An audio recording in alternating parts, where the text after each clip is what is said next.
Earn a globally recognized degree from Indiana University fully online. More than half of IU Online students advance in their careers before graduation, and that can include you. IU Online offers over 150 undergraduate and graduate programs and empowers you with the resources, personalized support, career opportunities, and flexible schedules to help you charge ahead. Visit online.iu.edu to start your future. IU Online. Success starts here. Define your future with a degree from Indiana University Online. IU Online empowers you to charge ahead in your career with top-ranked degree programs and a schedule that works for you. Visit online.iu.edu to start your journey. If you're a facilities manager at a university, you know students rely on the cafeteria for breakfast, lunch, dinner, and the occasional late-night snack. So when a dishwasher breaks down and dirty plates pile up, the mess hall can turn messy in the blink of an eye.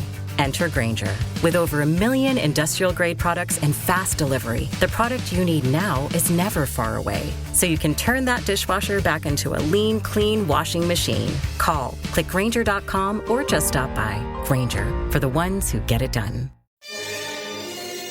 It's the Opperman Report.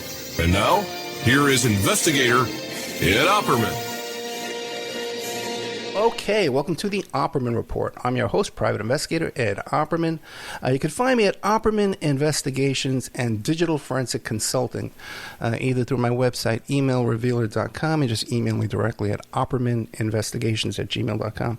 Our guest today is Don Lattin, Lattin. You can find him at donlattin.com.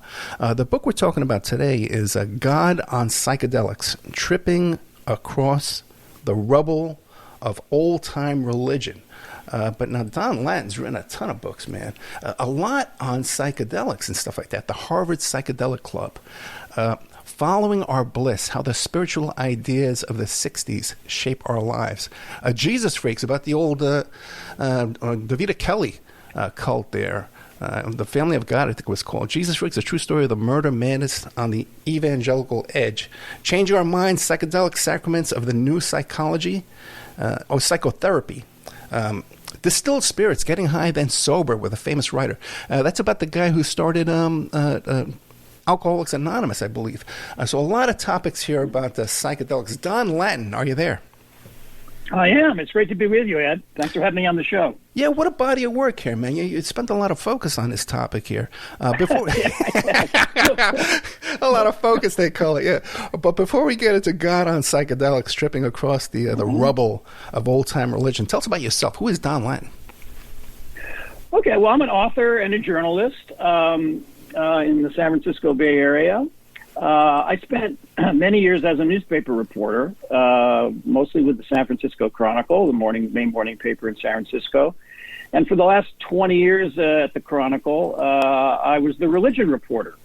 But so I covered everything. I covered, cults, sects, new religious movements, a lot of the, kind of the craziness that came out of the 60s and 70s and the counterculture in San Francisco, but also, I flew around with the Pope, on the Pope John Paul II on his plane. I, wrote a lot about, politics and religion and, abortion, gay rights, all that stuff. So I was, a religion journalist for many years, but I've always had an interest in the 60s counterculture, the 1960s and 1970s counterculture. It's kind of the era that I came of age in, I was born in 1953, right? So I'm smack dab in the middle of that demographic known as the baby boomers, right? So I've always had an interest in how that all played out, all that, kind of wonderful but also very divisive time of the 60s and 70s, and kind of the echo and the aftermath, the hangover in some cases of all the experiments with, sex, drugs, and rock and roll, and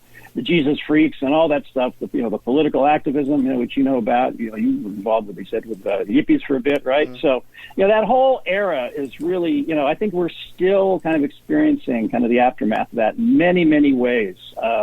The way people look at healthcare, mind, body, spirit, holistic health, the environmental movement, politics, the way we practice religion and spirituality. I think there's a lot. I think that era was very influential, mostly for good. Not completely. There's a shadow side for sure. But I've always been interested in that era, and I guess I'm kind of stuck in the 60s, Ed, like some of these baby boomers out there, right? Well, I think we're just boomers now. I think they just it's like a slur. We're not babies anymore. Yeah, it's a slur, We're heading for the nursing home here, So.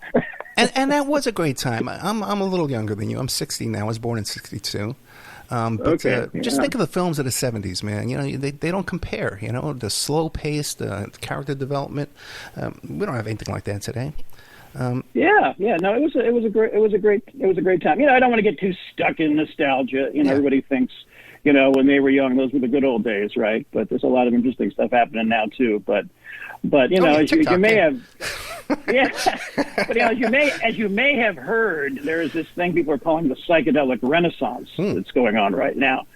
And what's happening, back in the 60s and 70s, this was counterculture, right? I mean, we were transgressive. We were breaking the law. We were risking, going to jail even for like pot, right? But what's happening now is psychedelics are going mainstream. It's not so much of a edgy counterculture phenomena anymore. So you have a lot of research going on, above ground, FDA government-approved research into the use of certain psychedelics like psilocybin, which is the active ingredient in so-called magic mushrooms, or MDMA, which is known on the street as ecstasy or Molly.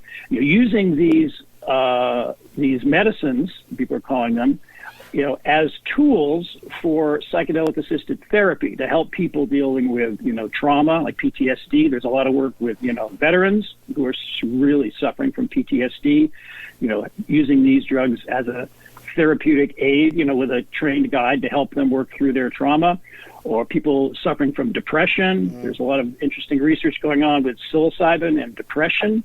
Psilocybin-assisted therapy, with depression, and also substance abuse. It seems a little counterintuitive. Well, why are people taking one drug to overcome their addiction to another? Well, it can work if it helps you look at the underlying causes of your addiction, the underlying psychological or spiritual causes behind an addiction. So there's a lot of interesting work going on the sort of the psychotherapeutic side of this right now. And the FDA is probably within a year or so going to reschedule at least a couple of these drugs so they can be used legally by therapists and maybe even paid for by your insurance company. Who knows? But meanwhile, there's another thing going on. There's a lot of political work around decriminalizing psychedelics. The state of Oregon was first. They basically have decriminalized all drugs and basically made it like a traffic ticket, and then specifically have approved the facilitated use of psilocybin, magic mushrooms, and they're regulating that.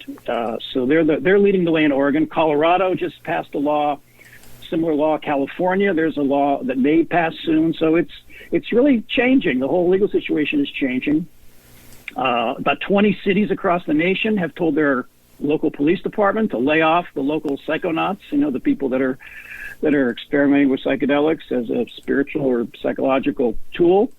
And then this most recent book I've written, God on Psychedelics, it's about there's been these underground psychedelic churches around for years, that are now coming above ground with the changing legal environment. And then there are also some interesting kind of an avant-garde of clergy, like Episcopal priests, Lutheran pastors, rabbis, that are starting to be open to the possibility that psychedelics could be used in a cautious and respectful way to help some people have kind of a mystical experience, which could help renew their faith, whether they're Christians, Jews, or New Agers, or whatever. So there's a lot of interesting stuff going on right now in the psychedelic world.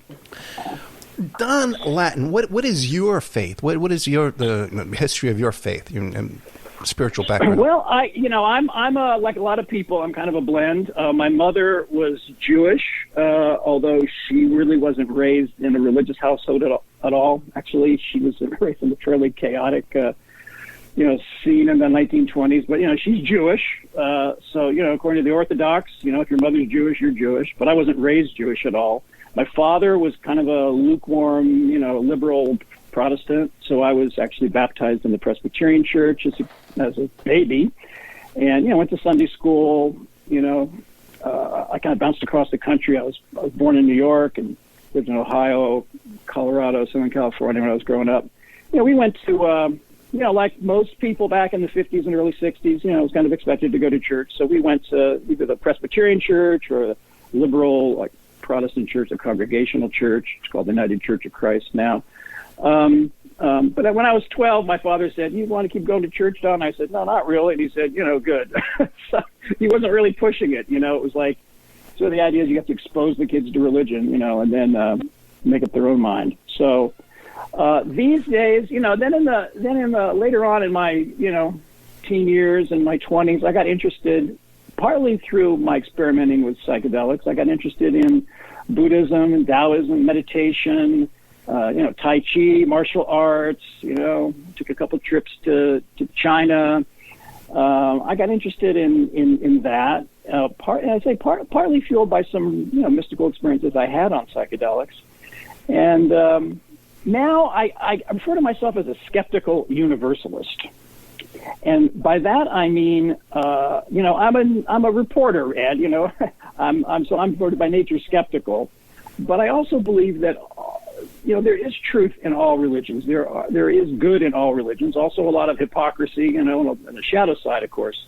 So I say skeptical universalist, like I'm open to the truth claims of various faiths, especially the mystical traditions within, say, Judaism, Christianity, of course, Hinduism and Buddhism. So I'm kind of a universalist in that sense. I wouldn't call myself a Christian or a Jew, even though I sort of come out of those religious backgrounds. And then what about your personal experiences with psychedelics, as much as you're willing to share? Yeah, no, I've written about this a lot in my books, so I'm totally willing to share it. Like I said, like many people who came of age in the late 60s and early 70s, I had some very mind-blowing, powerful experiences with LSD, peyote, later on this drug MDA, which is similar to MDMA, magic mushrooms. I had some beautiful revelatory experiences. I had some terrifying experiences, I had, the bad trips, all that. So I actually approached this with kind of caution because, these medicines, these drugs can be, psychologically they can be dangerous if you're not ready for it, not prepared for it, and not doing it in the right kind of environment with the right intention. So, but anyway, I did have, those experiences. I write about some of that in the afterword of Harvard Psychedelic Club. And later in a book I wrote called Distilled Spirits, which is part memoir. And I also, I write about, that's really a recovery memoir. So I did go through a period of life when I got a little out of control with alcohol and cocaine, which I haven't touched for about 17 years now. I went through, I went to rehab for that substance abuse problem, about 20 years ago, and got involved with 12-step groups, and I'm still kind of peripherally involved with that.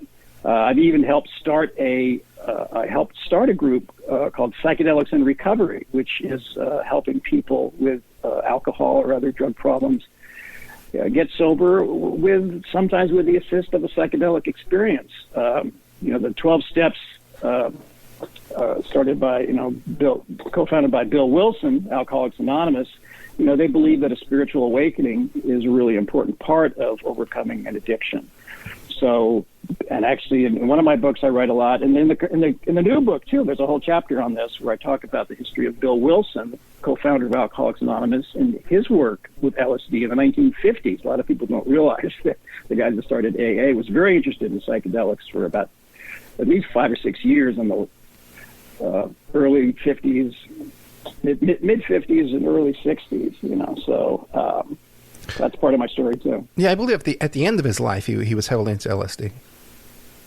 Not at the very end, no. Kind of. He died in 71. So in 1956, it was he started AA in the 30s, right? But so then 20 years later, AA was really kind of taken off in the 1950s. He met Aldous Huxley, the famous writer, Brave New World, sure. The Doors of Perception. He met Aldous Huxley and one of Huxley's friends and mentor, a guy named Gerald Hurd. These are two characters I write about, three characters I write about in the book Distilled Spirits. But anyway, so he thought that psychedelics, at the time LSD, and you have to remember, this is in the 50s, LSD was still legal, right? And it was seen as a promising tool for like psychiatrists to use to help people. And there was already a lot of work, before Timothy Leary and all the crazy stuff in the 60s, there was already a lot of work with psychologists trying to use LSD to help alcoholics. So Wilson, of course, was very interested in that since he, had started AA and was trying to help alcoholics in his own way. And, while he was sober, he suffered from depression. He was also still addicted to tobacco. That's the drug that killed him in the end. It was his tobacco habit. So he was hoping that LSD, with a therapist and a guide, could help him overcome his depression and his addiction to tobacco. So, and I also thought it could help some alcoholics, not everyone. This is not for everyone, but could help some alcoholics with their problems. Yeah, you mentioned Aldous Huxley. On his deathbed, was given a huge dose of LSD on the same day that JFK was assassinated. Huxley was. It was the same. That's one reason a lot of people didn't realize that Aldous Huxley died. Right. It's a big story that day. It was the assassination of JFK. Yeah, he was, basically on his deathbed. He had cancer, and it was obviously later in his life. He was living in Los Angeles, where he lived for, the last half of his life. He'd been very interested in psychedelics. Of course, he wrote the book, The Doors of Perception, which was about his mescaline trips came out in 1954, right? So this was, 15 years later, so he was almost 20 years later. He was on his deathbed, and he scrawled out a little handwritten note, which I've actually seen the actual note. It's at one of the Huxley archives at UCLA. But anyway, he wrote a little note saying 100 micrograms intravenous. If you're a maintenance supervisor for a commercial property, you've had to deal with everything from leaky faucets to flickering light bulbs. But nothing's worse than that ancient boiler that's lived in the building since the day it was built, 50 years ago. It's enough to make anyone lose their cool. That's where Grainger comes in. With industrial-grade products and dependable fast delivery, Grainger can help with any challenge, from worn-out components to everyday necessities. Call, click Grainger.com, or just stop by. Grainger, for the ones who get it done. And gave it to his wife, and she managed to talk the doctor into giving him an injection of LSD. It was 100 micrograms. That's a decent dose. It's not a huge dose. It's kind of a standard dose now, but yeah, he went out on an acid trip. Fascinating. I think I would be terrified to enter into the afterlife, altering myself in such a way. Well, it's interesting. What a lot of people, what can happen if you're prepared for it, right? If you have a guide, someone to help you. A lot of people say they've overcome their fear of death with psychedelics. Because what can happen on a psychedelic trip is you can, I guess there's a spiritual way to look at it, kind of, and a psychological way to look at it. The psychological way to look at it is kind of like ego dissolution, right? We have this thing called an ego, right? Which is totally tied in with our sense of who we are and ourself, right? And how we're separate from everything else. What can happen, on a psychedelic journey, a high dose psychedelic journey, is that can kind of dissolve, and you can you feel your ego and yourself kind of disappearing, and sometimes, connecting in a very kind of wonderful, kind of mystical way with this kind of bigger sense of self, with this kind of cosmic sense, which can be a very powerful experience for people. And some people call that kind of like a dress rehearsal for death. They kind of leave their body and have, a lot of the descriptions people have of these psychedelic experiences are very much like these so-called near-death experiences that people have, who die and then come back, and they, a tunnel of white light or whatever kind of visions they have. So it's actually kind of interesting that it can be scary, it can be terrifying, right? But if it's done in a safe environment with a guide who knows what they're doing, a therapist or a facilitator of some kind, it can be very helpful. And there's been a lot of research recently this is above ground FDA approved clinical trials research of people who have cancer or a life threatening diagnosis who, maybe they've overcome the cancer, but they had this existential angst or fear of death, facing their own mortality. And so even if you overcome the cancer, you still might be struggling with, depression or the aftermath of that. And they found that, like psilocybin, for instance, a guided psilocybin session can help people with depression, especially people with a life-threatening diagnosis. So there's a lot of interesting research going on right now with psychedelics and finding beneficial ways to use them. Yeah, I would encourage the audience to go back and look up the interview we just did with Ambra Marie she's a death doula, and also the topic of psychedelics came up to in that discussion too, about the end of life and all of that. Yeah. A lot of interesting research right now is around end of life kind of issues. So Don Lattin, what is your usage of psychedelics at your age today? Because I'll be honest with you, although as a young man I enjoyed it, a couple of bad experiences caused me to stop. But I would be afraid to go back and experience that again. I hear you, Ed. I have some of that fear myself because of some really life troubling experiences I had back when I was younger. Well, I didn't, like a lot of people my age, I went to UC Berkeley, right? I came to Berkeley to go to my undergraduate years, and I think taking LSD was almost like course requirement back then, everybody was doing it. And in a fairly cavalier and kind of irresponsible way sometimes, But, so I did my, youthful experimentation like a lot of people. And then, for most of my life, in the 80s and 90s, I really didn't so much hardly touch psychedelics, It was just something I had done, in the past, back in the, my salad days, kind of. And then what happened is I wrote in 2010, I wrote this book, The Harvard Psychedelic Club, which was a group biography of Timothy Leary, Richard Alpert, who became Ram Dass, Andrew Weil, the holistic health guru, and Houston Smith, the religion studies scholar, all of whom crossed paths at Harvard in the fall of 1960. So it's a group biography of those guys and the whole story of the spiritual counterculture of the 60s through their lives. Anyway, so I kind of got interested in, just as a journalist, thinking about psychedelics when I did that project. And then my next... then 2 books after that, I wrote a book called Changing Our Minds, Psychedelic Sacraments and the New Psychotherapy, which came out in 2017. And so starting around my research for that around 2014, 2015, I was writing about people who were using psychedelics, therapists who were using it, spiritual leaders who were using it. And I wanted to, as a reporter, as kind of a participant observer, I wanted to experience this. So, I had my hesitations about it, partly because, like I mentioned, I had, some problems with alcohol and cocaine. So I love to get high, and I have to watch it.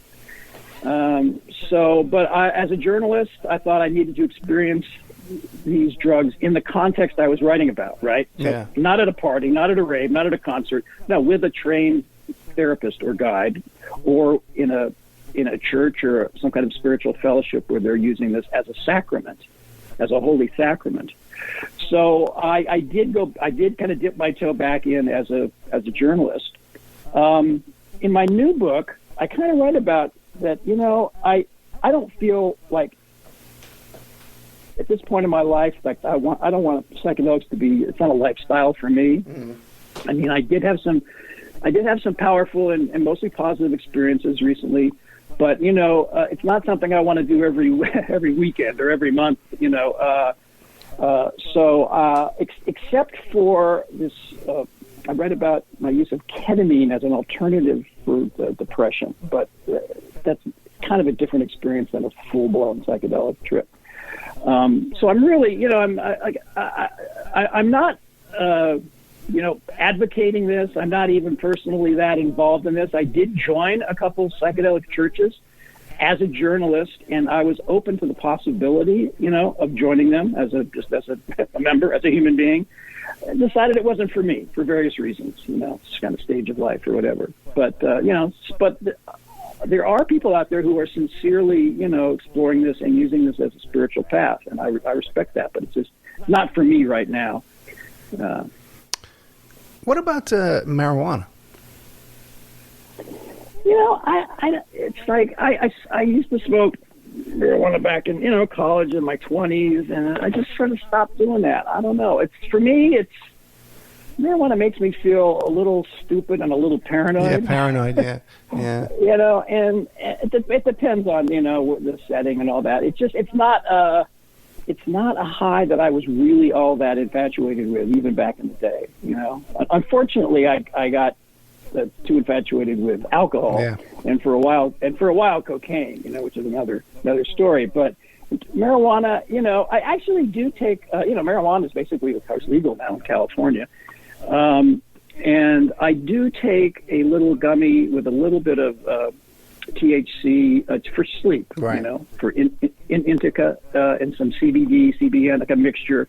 I don't get high off it, but it does help me sleep because I do have some problems with insomnia. So, in that sense, I do, take it. It's like maybe 5, milligrams of THC, really tiny bit, right? But it just helps me go to sleep. So, I use it in that way, but I don't really use it to get high. Any experience with ayahuasca, or have you studied people who've taken ayahuasca and had these otherworldly experiences, these out of... What do you make of that? Yeah. Well, it's really an interesting medicine, people will call it a sacred plant medicine. So ayahuasca is basically a tea that's brewed from 2 vines that are, 2 plants that are native to the Amazonian jungle. The Amazon jungle. And so it's used a lot by indigenous people in Peru, Bolivia, and in Brazil, there are a couple big churches that now have branches in the United States. I read about this in the new book. There are 2. And so the first time I did ayahuasca was when I was doing reporting for my previous book, Changing Our Minds, Psychedelic Sacraments and the New Psychotherapy. So my first ayahuasca journey was at a retreat center in the jungle in Brazil outside of Rio, and so I did experience that. I wrote about that in my previous book, and also wrote about it in this new book. And I did have some, I did have some insight. I think it wasn't like as powerful as I've heard about in some other cases of people I interviewed, but it did help me clarify a few things in my life, And when I came back, to the States, I did hook up with another group in Northern California, kind of a nouveau shamanic group that was using ayahuasca, these all-night ceremonies, and I did 3 or 4 of those, which I write about in my new book too. There's a lot of action right now around ayahuasca. That's kind of the trendy psychedelic these days, and there are all kinds of people into that. There are estimates that there are literally hundreds of ayahuasca churches in the United States now. I mean, some of them are small, maybe a dozen people. Some are larger. But some are affiliated with these 2 Brazilian religious denominations called Santo Daime and the UDV. Others are people that go down to, South America and claim to have a lineage with some teacher and come back up here and start running circles, ayahuasca circles. Some of these people are sincere and qualified. Others are, charlatans and con artists, like in anything, right? Yeah. You have to really, I'd say, buyer beware, because there's, especially the ayahuasca tourism market, a lot of people are going down, spending lots of money, going off in the jungle with, sometimes some shady characters. So I write about some cautionary tales about that, in both the last 2 books. But, a lot of people, I think, have very positive, spiritual revelatory experiences with ayahuasca. And also with a group of people, people are looking for, community. They're looking for fellowship. They're looking for meaning. A lot of people are finding that in these churches. So, I say God bless them. I have to take my hat off to your boldness. Don Lattin, donlatin.com, L-A-T-T. And I'm serious, man. Lattin. You can find him on Twitter at Don Lattin. If you want to meet him in person, Thursday the 27th at Books Books Inc. Books Inc. I told you my handwriting is horrible. Books Inc. at 7 p.m. in Berkeley on Shattuck Avenue, and also on June 4th at Book Passage at 1 p.m. Marin County at Tamara Vista, something like that. Yeah. Marin. It's a Book Passage in Marin County in Cordoba. It's a great bookstore. Great, wonderful. One of my favorite bookstores in the Bay Area. Book Passage in Marin County. If you're in the Bay Area, you probably know about it. Yeah. Now, Don Lattin, are you familiar with the work of Dave McGowan? No. About the I might be. Refresh my memory. Weird scenes inside the canyon, about how the whole 60s movement, there was a lot of intelligence interference and manipulation of the counterculture of the 60s. This audience is extremely familiar with Dave McGowan's work. Now, oh yeah, I have heard of it. Yeah. Okay. Yeah. Then, I haven't really done a lot of that work myself, but I'm familiar with that idea at least. Yeah. Well then, MK Ultra made use of LSD. Timothy Leary was widely suspected, and I believe some type of government agent, at least at one point informant. Any concerns about that? Well, I don't know. Yeah. That was never. Yeah, I don't know about that. I mean, Leary was. There are some interesting connections with some of the people around Leary, right, in the 50s. Okay. Leary himself, there's another guy, Al Hubbard, you probably heard of, right? And he was an interesting character, and he was sort of like a proto-Timothy Leary. He was, he saw LSD as a spiritual medicine, and he was promoting it a lot in the 50s when it was still legal. But he had worked with the, not the CIA, but the precursor of the CIA, the OSS, right? During the war, and some people think that he was CIA. Leary, I'm not sure. That the jury's kind of out on Leary. But you're all right. There was, of course, all kinds of underground research, secret research being done with LSD and other psychedelics by the CIA, Army intelligence, all kinds of intelligence agencies. MK Ultra is just one example. Right. Actually, one of the first stories I wrote, as a young journalist in San Francisco, when I first was hired by the San Francisco Examiner, one of the first stories I did, I think it was 1977, was about one of these U.S. Army experiments where they were dosing people unwittingly and basically interrogating them, almost torturing them to see if they could use LSD as a truth serum, right? Right. And I wrote about this case of this guy, James Thornwell, who was an African-American soldier in France who was given LSD and interrogated, accused of being a spy, which was total bogus charges, and basically drove him crazy. And then years later, he sued the government and won a big. And so I wrote about his story when he first surfaced in like I said, 1977. And he won a big judgment against the government. Later was featured on 60 Minutes. He became sort of a big story. There was a lot of. Some of the worst research, some of the most dangerous and underhanded research that was done was not done by people like Timothy Leary or Ken Kesey and the merry pranksters out here. It was done by the government.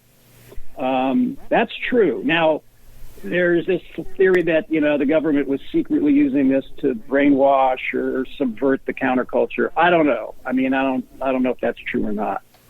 I don't think it's that simple. But there certainly was a lot of work done by the CIA and other intelligence agencies, often through front groups. So even like so somebody at some university was doing basic research right into how LSD works.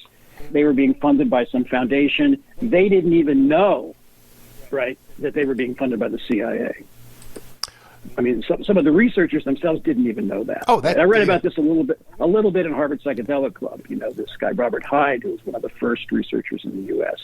He was, I think, unknowingly to him, at least at first, being funded, by CIA. So there's all kinds of shady shit going on, shady stuff going on. Yeah, I would suspect there's more unwitting manipulation than there is actually outright, oh boy.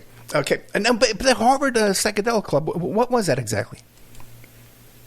Well, the book, the title of the book is Harvard Psychedelic Club. The title of that's a reference to something what's called the Harvard Psilocybin Project, okay, or later the Harvard Psychedelic Project. So this was a this was what people of our generation remember Timothy Leary, right? I mean, I don't know. You think young people still remember Timothy Leary? I don't know. I think so. Yeah, I think so. Yeah. Yeah. Anyway, Leary was a really interesting character. He was kind of a self-anointed so-called high priest of the psychedelic counterculture in the 60s. He was a Harvard clinical psychologist, lecturer, and he went down to Mexico with some friends on summer vacation in the summer of 1960, had an experience with magic mushrooms, and became convinced that mushrooms were going to revolutionize psychology and then later just change the world, save the world. So he started some research projects at Harvard with an associate of his named Richard Alpert, who later became known as Ram Dass after he went to India, became the guru.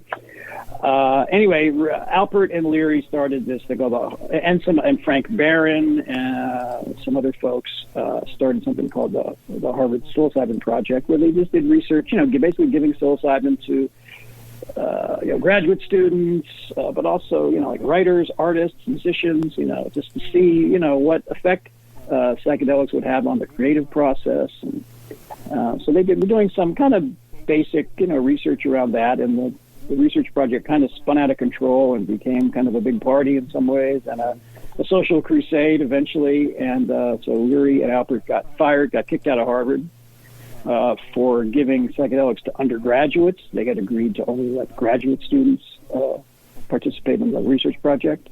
So they were kicked out of Harvard and then found themselves on a much bigger stage, as the 60s counterculture was starting. So that book is about those two guys and two other people that were involved in that story in Harvard in the 60s.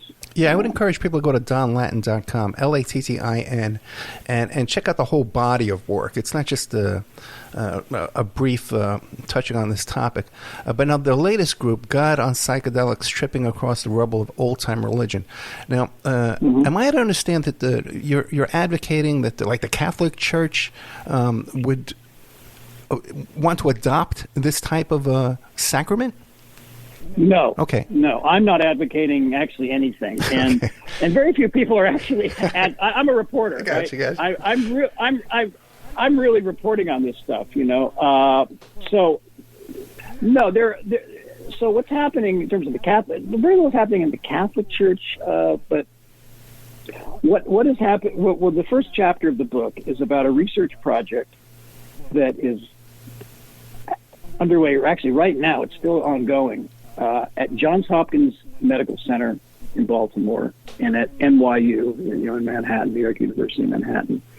And this is an interesting project where they have recruited 24 religious professionals, right, who never had a psychedelic experience before, right? This could be a priest, it could be a rabbi, it could be a seminary professor, a chaplain, anyone, a spiritual director, anyone who's in the religion business, right? And they give them 2 high-dose, after screening to make sure they'd have no pre-existing conditions. It's all very, very with a lot of caution and care. They have 2 psychedelic sessions, with trained guides. They usually have earphones with evocative music, eye shades to sort of go within and have this psychedelic experience. And then the idea is to see how that changes their idea about God and ministry and how it affects, their private, personal life. So this study is ongoing right now, a religious professional study, and there are a couple people who are subjects in that, who are volunteers in that, who have gone on to start organizations. One is an organization called Ligare, which is called a Christian Psychedelic Society. This is an Episcopal priest, not a Catholic priest, but an Episcopal priest who is starting to have his own retreats where they can legally do this, letting other clergy have this mystical experience, to see how it changes their approach to their vocation, to their ministry. And then there's a rabbi in Berkeley who was one of the volunteers in this research project I just mentioned, who started a Jewish organization called Shefa, which is helping people who are, Jewish, incorporate their mystical tradition, Jewish mystical tradition, with their psychedelic experience. So there's just the beginnings of, so-called organized religion starting to be open in a very cautious way to finding a way that psychedelics can possibly be used. Now they're not, substituting the bread and wine. They're not throwing that out and putting ayahuasca and mushrooms instead. I mean, there are churches that do that. Other churches, but in terms of established Christian or Jewish religious organizations, they're being very cautious about this, and it's just the beginning. It's an avant-garde of a few people. It's certainly not sweeping Christendom. But what's happening, as you may know, I mean, church attendance and affiliation in this country is just plummeting. I mean, it was happening before the COVID shutdowns. But, as a religion reporter, I follow these, surveys of, what percentage of people say they go to church or identify as a Christian. And these numbers are just falling off the chart, So there's the subtitle of my book, Tripping Across the Rubble of Organized Religion. It's people that are looking to see if there's a way that perhaps psychedelics can be used as a source of renewal or revival in these churches that are losing members. And a lot of people think they're kind of spiritually dead, there's not much happening. So there's, that's just starting to happen. And it's not far-fetched. The use of wine. Wine is a mind-altering substance too, as well. It's not far-fetched. Of course. Now, of course. And there's a theory that I'm a little skeptical of it, but there's something called the pagan. I read about it. There's a chapter in the new book, God on Psychedelics, about this. There's something called the pagan continuity theory, and there's this idea that the early Christian church was influenced by these Greek mystery cults, the Eleusinian mysteries, and where they used some kind of psychoactive elixir in these, Greek mystery schools, these ancient schools that are older than Christianity, right? That they were somehow influenced by the early church, and that there's a history, according to some people. It's a speculative idea. There's some archaeological evidence supporting it, but that there is actually a history in Christendom going back centuries of at least some people using psychedelics in Holy Communion. This is a lot of Bible scholars kind of just think this is nonsense, but there's some interesting, sketchy, but interesting archaeological evidence some people have come up with. So there might be something to this. I think there's a book, a bestseller recently called The Immortality Key, which is about this whole theory, which has been kicking around for decades, but it's an interesting idea, and I think there's maybe some truth to it. I'm a little skeptical, of some of these claims, but that's out there too. No, I've had guests come on the show mention that before too, as well. And also, I got to tell you, I'm an advocate of the use of frankincense and myrrh, these essential oils, which are in the Bible, the gifts to the baby Jesus, and you'd think people would want to check this stuff out. It's in the Bible, it's available. Let me check it. I got to tell you, man, you got a pain on your body or a headache or hangover. You put this stuff on your head. This stuff is really, really beneficial to you in many ways. Yeah, well, the word Christ. I mean, Christ anointed was not Jesus. Christ was not Jesus's last name, right? Christ is the anointed one, right? That's what that's. And so, so I think there probably were practitioners using, ointments, herbs, and that could have various effects, including some psychoactive effects, in the early church. I mean, I'd be surprised if there wasn't, It's just I think some people are kind of exaggerating and overstating the case, the evidence for that. That there was this long tradition of that in the Christian church. That I'm not so sure of. But you look at some of these frescoes, from the Middle Ages or the Renaissance. You see they're sneaking mushrooms in there, right? So somebody was like, somebody was dabbling with sacred plant medicines, in the church. It would be surprising if that wasn't happening, considering, how long this goes back. Now you mentioned before, I would like to back up just a little bit before I change the subject.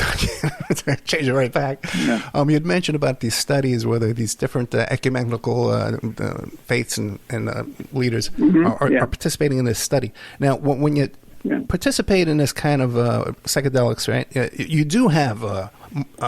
you come to conclusions. Now I get it. Revelations. It all makes sense now, right? On different things in your life, whatever. Right. With these religious leaders, is there a common thread of what they're coming out of this with that goes beyond their teachings and their historical teachings? Yeah, no, that's a great question. And so this study, like I said, it's ongoing, right? Yeah. So they haven't actually published the findings yet. It may be coming out actually next month. They keep putting it off for some reason. But so the actual study has not been published yet. But I was as a reporter, I tracked down 4 or 5 people that had been volunteers in this, and I interviewed them. So there's a wide range of reactions. Okay, I'll just give you a couple examples. So one guy who is a Lutheran pastor in the suburbs of Omaha, right? One of the most conservative states in the country, right? Nebraska. And he was one of the volunteers. He had his experience on psilocybin, the active ingredient in magic mushrooms. They don't actually give them mushrooms; they give them a synthesized version of psilocybin, right? The active ingredient. And he had a very powerful experience, a unitive experience where he felt, at one with everything. Right. And he had this new idea of God that was much bigger than the God he was preaching as a ordained Lutheran pastor. And he had at first, I said, would you call this a crisis of faith? Because he wasn't sure he could go back and promulgate the doctrines of the Lutheran Church because he had this whole other vision of who God was and how God relates to us and everything. And it was so much bigger. He had kind of put God in a kind of a small box, is how he put it. And it was at first difficult for him to go back and just resume his normal duties as a Lutheran pastor, like in a conservative, suburb of Omaha. Now, he didn't, none of these people that I've interviewed, they didn't go back to their churches and start preaching about this. They didn't even talk about it. This was something they did privately and quietly, right? I mean, some had permission from if they had to get permission from a church superior, they did. Mm. These were clinical trials, so this was illegal. They weren't breaking the law. This was legally done as part of a clinical trial. But so anyway, so he had what he called in some ways a crisis of faith around this. Another guy, the Episcopal priest who started this organization, this Christian Psychedelic Society, he said he called it a second ordination. I mean, he felt like he actually never really felt the power of the Holy Spirit in a way that kind of like maybe Pentecostal Christians would feel it. He was kind of intellectual. He was kind of all in his head in his religion. So he had a very powerful experience of like bodily energy of feeling the Holy Spirit, where he feels like he actually has some kind of a healing power, right? Kind of like you'd hear a Pentecostal preacher speak, right? Not an Episcopal kind of high church guy. Sure. So he had a very powerful and positive experience. Other people had like kind of scary kind of, I think I'm died, or entered this kind of dark void of nothingness, and had, one woman, an Episcopal chaplain at Harvard, called it one of the most frightening experiences of her life. So you had all kinds of different reactions to it. It'll be really interesting to see what they come up with in terms of analyzing all 24 of these people, and what kind of conclusions they come up with in the study. So I'm going to be on the lookout for that. It should be hopefully in the next few months. They're kind of ashamed that they can't go back to their congregation and share openly. You know what I mean? It's yeah. Well, I think it's good though, and I think this is obvious. This is not for everyone. Yeah. It's not for most people. Most people are not really interested in a mystical experience. Even people who go to church, they're not really going there for a mystical experience. Most people, they're going there for community, for fellowship, for to how to live an ethical, moral life, how to be a compassionate, more aware person. Sell insurance and real estate. How to work for social justice. No, I mean there are all kinds of reasons people go to church, and most people are not interested in mystical experiences, and even fewer are interested in mystical experiences occasioned by a psychedelic drug, right? So this is not for everybody. This is for, probably a small subset of people would be even interested in this. But, what these clergy are talking about now is not not doing this, during Sunday communion or anything, but they're talking about like having a church retreat. Like people go on these church retreats now, right? They go off to the woods, they read the Bible, they have fellowship, they talk to each other, for a week, like a religious retreat. You could have that, and this is already happening. And 3 days into this, people on the retreat have a mushroom trip, like a magic mushroom trip, and then they talk about how that impacts their faith and their life and their ideas about everything. So that's how I see psychedelics being used in organized religion, more in kind of a retreat setting, where maybe once a year or maybe just once period people would go off to experience this and try to look at it, through the teachings of their faith. Because Christians and Jews have a long tradition of mystical tradition. That's one of the things I write about in God and Psychedelics, that there's, Christians and Jews, there's a long, interesting history of mysticism. But most people don't even know about that because the churches aren't really teaching it. Exactly, yeah. I was born Catholic. I became a Pentecostal Christian. I had one of those born-again experiences around 1990, and I actually became an evangelist traveling with a tent ministry. Really? Yeah, dude, I've had a life. I lived a life, bro. And by the way, too, you talk about... That's why you're interested in the children. You're talking before about the children of God, right, and the whole Jesus people and all that. Yeah, right, okay. But you talk about the dying of the churches, the membership dying. That all began the same time these church consultant businesses showed up trying to teach these churches how to make more money. It's the timeline is exact. But enough about me. Yeah. Enough about me.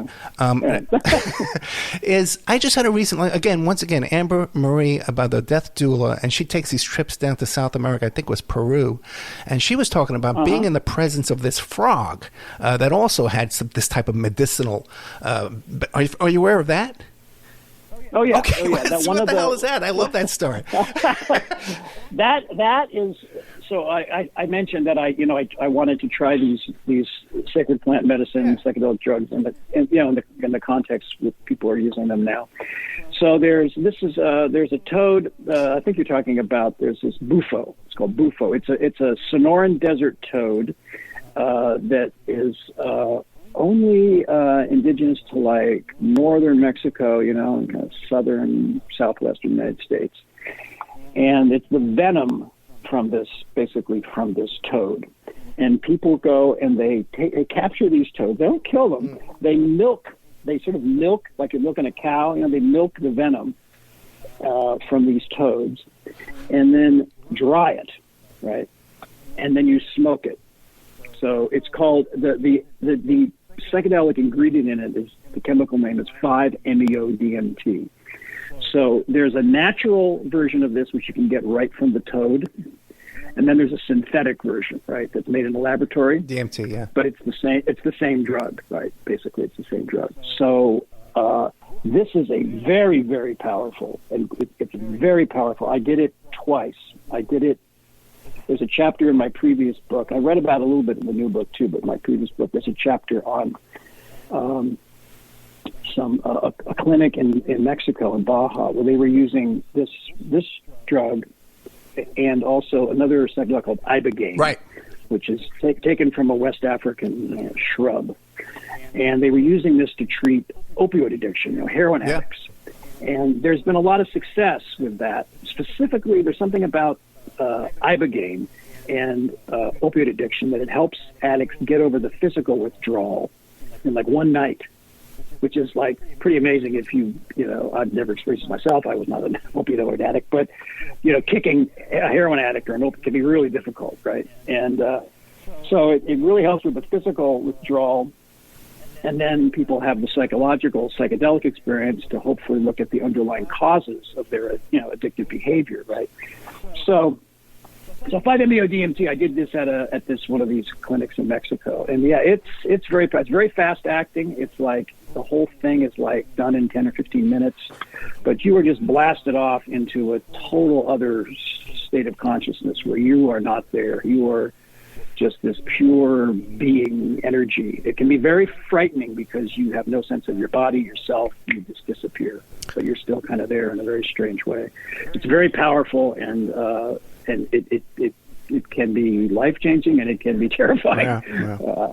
Don Lattin. It's so quick. It's so quick. Don Lattin, Lattin, donlatin.com. I really appreciate this conversation. I really enjoyed it. I got a list of questions here, so I'm going to beg you to come back. Sure. Check out donlatin.com. The book we're talking about today is God on Psychedelics, Tripping Across the Rubble of Old-Time Religion. But check out donlatin.com, his body of work on this topic. It covers just about every different angle. You want to meet him in person, Thursday the 27th, coming up, April 27th. Books Inc., 7 p.m. in Berkeley. June 4th, coming up, a book passage at 1 p.m. in Marin County. And you talk about the Ibogaine Project, okay? My friend Fred Gottbetter was a subject of that project. You look up the Fred Gottbetter, Ibogaine, and you'll find a whole story on him. A miracle when it comes to getting people off of heroin. Don Lattin, it can be. Yeah, I know, but then what happens is if you go back to heroin, you overdose is the problem with that. Yeah. But Don Lattin, man, thank you so much. Great stuff. Thank you, Ed. Great. Nice talking to you. Good night, sir.